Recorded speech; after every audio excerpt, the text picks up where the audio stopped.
Dia 37, partilhando a sua mensagem de vida. Quem crê no Filho de Deus tem testemunho de Deus nele. 1 João 5,10. Sua vida ecoa a palavra do Senhor. As notícias da sua fé em Deus correm soltas. Assim, nem preciso acrescentar nada. A vida de vocês é uma pregação. 1 Tessalonicenses 1,8. Deus lhe deu uma mensagem de vida para compartilhar. Quando você se tornou cristão, tornou-se também mensageiro de Deus. Ele quer falar ao mundo usando você. Paulo diz: falamos a verdade diante de Deus como mensageiros de Deus. 2 Coríntios 2,17. Você pode sentir que não tem nada a compartilhar, mas isso é apenas o diabo tentando mantê-lo em silêncio. Você possui um tesouro de experiências que Deus deseja usar a fim de trazer outras pessoas para a família da fé. A Bíblia diz: quem crê no Filho de Deus tem em si mesmo o testemunho de Deus. 1 João 5,10. E essa mensagem de vida está dividida em 4 partes. O seu testemunho, que é a história de como você iniciou seu relacionamento com Jesus. As suas lições de vida, as mais importantes lições que Deus lhe ensinou. As suas paixões devocionais, que são as questões pelas quais você mais se interessa, segundo a forma que Deus te deu. E por último, as boas novas, que é a mensagem da salvação. Sua mensagem de vida inclui seu testemunho. O testemunho é a história de como Cristo transformou a sua vida. Pedro nos diz que nós somos escolhidos por Deus, fazer a sua obra e falar por Ele e para contar a todos quanta diferença Ele fez na vida de vocês. 1 Pedro 2,9. E esta é a essência do testemunho, simplesmente compartilhar as experiências pessoais no qual diz respeito ao Senhor.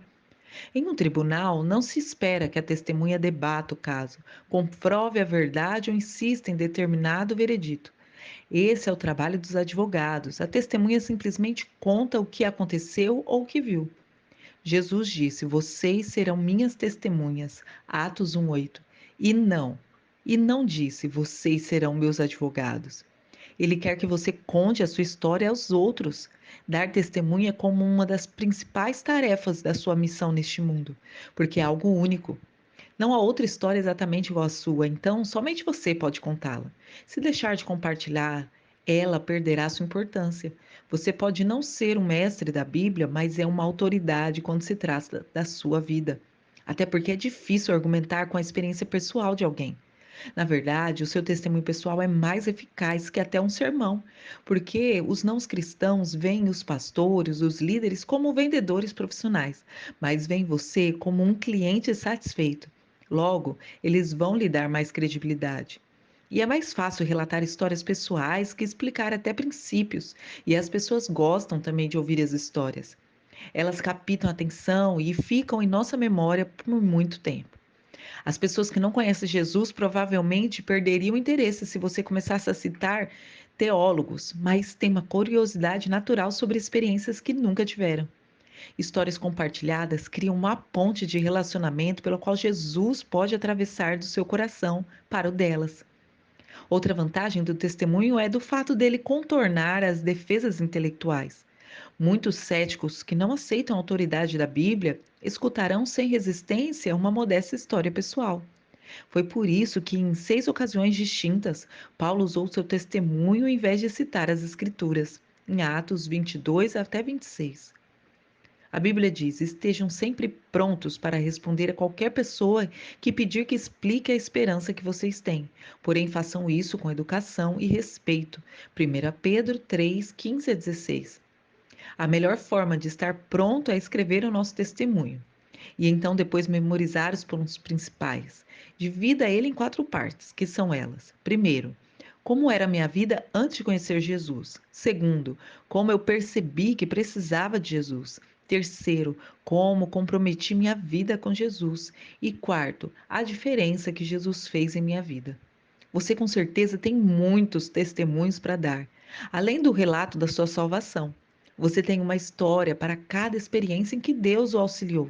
Então faça uma lista de todos os problemas, circunstâncias e crises nas quais Deus interveio a seu favor.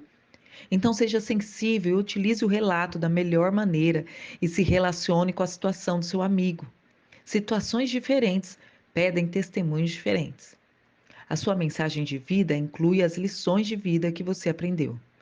A segunda parte da mensagem da sua vida são as verdades que Deus lhe ensina a partir de suas experiências com Ele.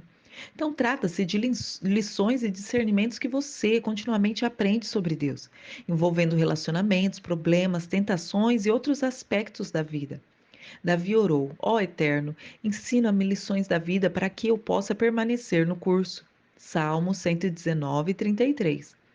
Infelizmente, é comum não aprender nada com o que nos acontece. Sobre os israelitas, a Bíblia diz: em várias ocasiões Deus os resgatou, mas eles nunca aprenderam até que finalmente foram destruídos por seus pecados. Salmo 106, 43. Você provavelmente já conheceu pessoas assim. Embora seja sábio aprender com nossas experiências, é mais sábio ainda aprender com a experiência de outros. Não há tempo suficiente para aprender tudo na vida por tentativa e erro. Então, nós devemos aprender com as lições das vidas dos outros. E a Bíblia diz: quando alguém está querendo aprender, o conselho de uma pessoa experiente vale mais do que anéis de ouro ou joias de ouro puro. Provérbios 25, 12. Então, escreva as principais lições de vida que você aprendeu, para que possa compartilhá-las com o outro. Nós devemos ser gratos a Salomão por tê-lo feito, pois ele nos deu os livros de Provérbios e Eclesiastes, que estão repletos de lições práticas para a vida. Agora imagine quantas frustrações poderiam ser evitadas se nós aprendêssemos a extrair lições de tudo o que acontece com as pessoas que nos cercam. Pessoas maduras desenvolvem o hábito de extrair lições das experiências do dia a dia. E eu insisto em que você faça uma lista dessas lições aprendidas. A menos que as tenha anotado, você provavelmente não tem o hábito de pensar nelas. Eis aqui então algumas perguntas para avivar a sua memória e fazer começar a escrever. O que Deus me ensinou com fracasso? O que Deus me ensinou com a falta de dinheiro? O que Deus me ensinou com a dor, a tristeza ou até mesmo a depressão? O que Deus me ensinou durante a expectativa? O que Deus me ensinou com a doença? E o que Ele me ensinou com a decepção? O que eu aprendi com a minha família, com a minha igreja, com os meus relacionamentos, o grupo em que eu pertenço e os que me criticam? A sua mensagem de vida inclui compartilhar suas paixões pelas coisas de Deus. Nosso Deus é um Deus apaixonado e Ele ama apaixonadamente algumas coisas que apaixonadamente detesta as outras. À medida que você se torna íntimo do Senhor, Ele o faz sentir uma paixão por algo que realmente importa para Ele, de modo que você passa a ser o seu porta-voz para o mundo. Pode ser uma paixão por um tipo de problema, por um propósito, por um princípio ou por um grupo de pessoas. Seja o que for, você sentirá compelido a falar a esse respeito e a fazer o que estiver ao seu alcance para mudar a situação. Você não consegue deixar de falar a respeito das coisas que mais lhe despertam interesse. E Jesus disse: o coração do homem determina o que ele fala. Mateus 12, 34. Temos na Bíblia dois exemplos disso. Davi declarou: o grande interesse que tenho por ti e pela tua casa arde como uma fogueira dentro de mim. Salmo 69, 9. E Jeremias que disse: a tua mensagem queima como fogo em meu coração e em meus ossos. Eu não posso me manter em silêncio. Jeremias 20, 9. Deus concede a algumas pessoas o ardor para defender uma causa. E é quase sempre um problema que foi sentido na pele. Uma violência, um vício, uma esterilidade, depressão, doenças e outras dificuldades. Às vezes ele faz as pessoas sentirem um impulso para falar em nome de grupos que não podem falar por si mesmos. Os que ainda não nasceram, os perseguidos, os pobres, os encarcerados, os maltratados, os desfavorecidos e os que não têm direito à justiça. A Bíblia está cheia de orientações para defendermos os indefesos. E Deus usa pessoas apaixonadas para promover o reino dele. E ele poderá fazer apaixonar-se pelo trabalho de implantar igrejas, de fortalecer famílias, de financiar tradições da Bíblia ou até mesmo de treinar líderes. Você pode ter recebido de Deus a paixão para alcançar um determinado grupo de pessoas com o Evangelho. Homens de negócio, adolescentes, estudantes estrangeiros, já pensou? Jovens mães ou aquelas que praticam determinado esporte e lazer? Se você pedir a Deus, Ele fará o seu coração arder por alguma coisa, um país, por um grupo, por alguém que precise desesperadamente de um vigoroso testemunho seu. Deus nos concede diferentes paixões, a fim de que se concretize tudo o que Ele quer que seja feito no mundo. Você não deve esperar que alguém se entusiasme por sua paixão. Em vez disso, nós devemos ouvir e valorizar a mensagem da vida um dos outros, porque ninguém tem tudo para dizer. Jamais menospreze a paixão que Deus concedeu a outra pessoa. A Bíblia diz: é bom sempre ser zeloso pelo bem, e não apenas quando eu estou presente. Gálatas 4:18. E também a sua mensagem de vida vai incluir as boas novas. O que são as boas novas? As boas novas revelam como Deus justificou a humanidade. E isso tem um início e tem um fim, mediante a fé. Romanos 1,17. Deus estava em Cristo, reconciliando o mundo consigo mesmo, não levando mais em consideração o pecado das pessoas contra ele. E essa é a maravilhosa mensagem que ele nos deu para anunciar aos outros. 2 Coríntios 5,19. As boas novas consistem nisso. Quando nós confiamos na graça de Deus para nos salvar, pelo que foi realizado por Jesus, os nossos pecados são perdoados. Nós passamos a ter um propósito para viver e nos é prometido um futuro lar no céu. Existem centenas de ótimos livros que vão ensinar a pregar as boas novas, mas nem todo treinamento do mundo vai te motivar a testemunhar de Cristo enquanto você não tiver assimilado as 8 convicções expressas nesse capítulo anterior. O mais importante é que você aprenda a amar os perdidos tal como Deus ama. Deus nunca criou uma pessoa por quem não sentisse amor. Todos são importantes para Ele. Quando Jesus estendeu os braços na cruz, Ele estava dizendo: Eis tanto que eu os amo. E a Bíblia diz: pois o amor de Cristo nos constrange porque nós estamos convencidos de que um morreu por todos. 2 Coríntios 5,14. Sempre que você se sentir apático sobre a sua missão no mundo, passe algum tempo pensando no que Jesus fez por você na cruz. Você deve se preocupar com os que ainda não creem, porque Deus se preocupa com isso. O amor não lhe dá outra escolha. E a Bíblia diz: no amor não há medo. O amor que é totalmente verdadeiro afasta o medo, lança fora todo medo. 1 Coríntios 4,18. Um pai se lançaria para dentro de um prédio em chamas a fim de salvar seu filho, porque o amor por aquele filho é maior do que o medo. Se você tem medo de compartilhar o evangelho de Deus com aqueles que estão ao seu redor, então peça a Deus que encha o seu coração com amor para essas pessoas.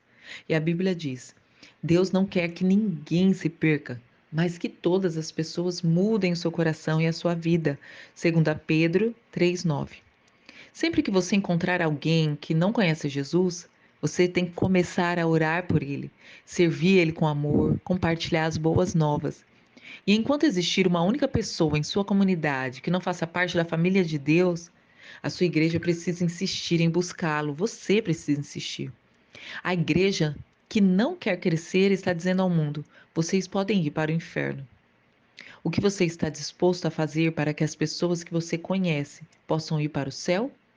Convide elas para ir para a igreja, participar de um grupo, conte a sua história, presenteie-a com livro, leve para jantar, ore por elas diariamente até que elas sejam salvas.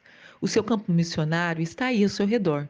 Então não perca as oportunidades que Deus está lhe dando. E a Bíblia diz: aproveitem o máximo das suas oportunidades para contar as boas novas aos outros.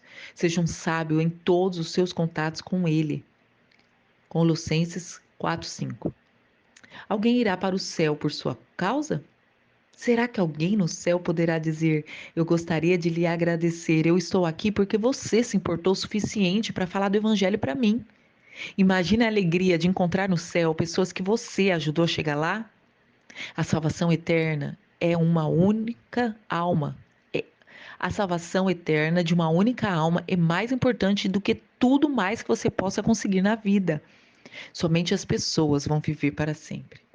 Nesse livro, nós aprendemos os 5 propósitos de Deus para a nossa vida. E Ele nos fez para que fôssemos membros da sua família, exemplos do seu caráter, exaltadores da sua glória, ministros da sua graça e mensageiros do Evangelho. Desses 5 propósitos, o quinto pode ser realizado somente neste mundo. Continuaremos a exercer os outros 4 na eternidade, de uma forma ou de outra. Por isso é tão importante propagarmos as boas novas. E temos um tempo curto para compartilhar nossa mensagem de vida e cumprir essa missão. Tema para reflexão: Deus quer dizer algo ao mundo por meu intermédio. Versículo para memorizar: Estejam sempre prontos para responder a qualquer pessoa que pedir que expliquem a esperança que vocês têm. Porém, façam isso com educação e respeito. 1 Pedro 3:15 e 16. Pergunta para meditar: olhando para minha história pessoal, com quem Deus gostaria que eu compartilhasse? Que Deus nos abençoe. Deixe seu like, se inscreva no canal e nos acompanhe nas redes sociais.